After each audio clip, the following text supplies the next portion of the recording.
السلام علیکم و رحمت الله و برکاته.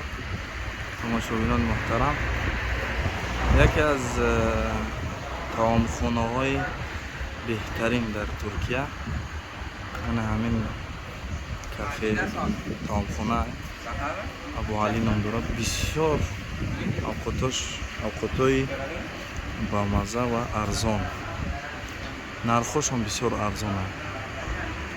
نرخشان بسیار ارزان است.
این همین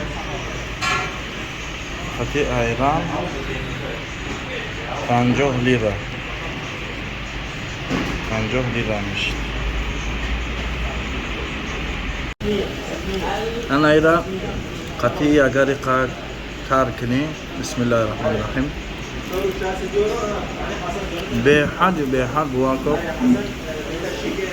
با مزه به حد قطعه با قلمپور اگر باشه. السلام علیکم و رحمت الله و برکاته.